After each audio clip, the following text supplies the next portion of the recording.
एक ऐसा जमाना जब जमीन पर हदायत का नूर कमजोर हो चुका था और शैतान ने इंसानों को एक ऐसे खौफनाक फरेब में मुब्तला कर दिया था जिसकी मिसाल तारीख में नहीं मिलती।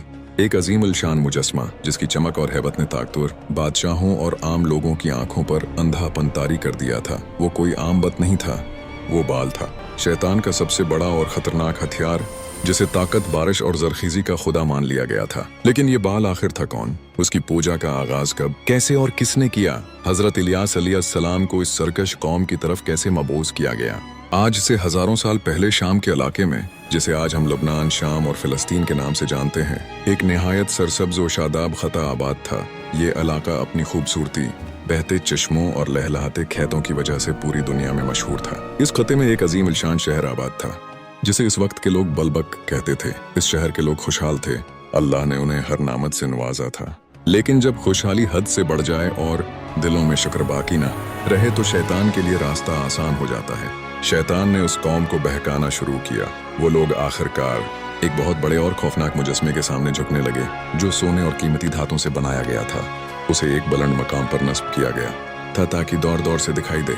लोगों को ये बावर कराया गया कि यही बाल बारिश बरसाता है, जमीन को जरखीज करता है और उसी के गजब से कैट आता है। शैतान की ये चाल कामयाब हो गई। बाल की पूजा इस कदर बढ़ गई कि शहर का नाम भी उसी निस्बत से बलबक पड़ गया, यानी बाल का शहर। पुजारियों ने जालमाना निजाम कायम कर लिया। बादशाह से लेकर आम किसान तक सब इस मुजस्मे के सामने सजदा करते थे। बाल के नाम पर जानवरों की बल्कि बाज रवायात के मुताबिक इंसानी कुर्बानियां भी दी जाने लगे।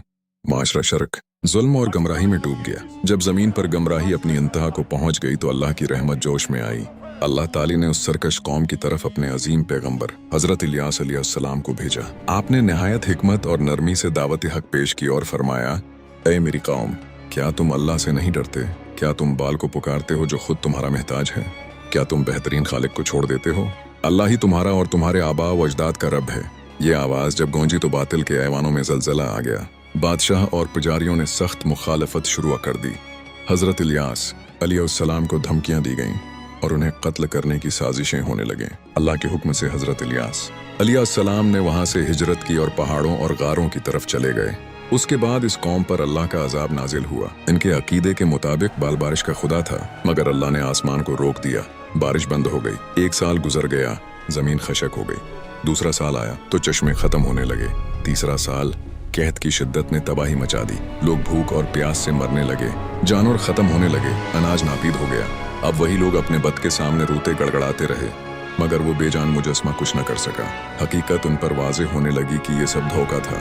आखिरकार अल्लाह की तरफ रुजुआ करने वाले कुछ लोग हिदायत पा गए और अल्लाह ने उन पर बारिश नाजिल फरमाई। यूं हक गालिब आया और बातिल जलील और रसवा हुआ। लेकिन शैतान ने अपनी शक्ल से तस्लीम नहीं की। उसने पूजा का तरीका बदल दिया। खुले मुजस्मों के बजाय अब खफिया तरीकों और फरीबों का आगाज हुआ। यूं गमराही ने नए रूप अख्तियार कर लिए।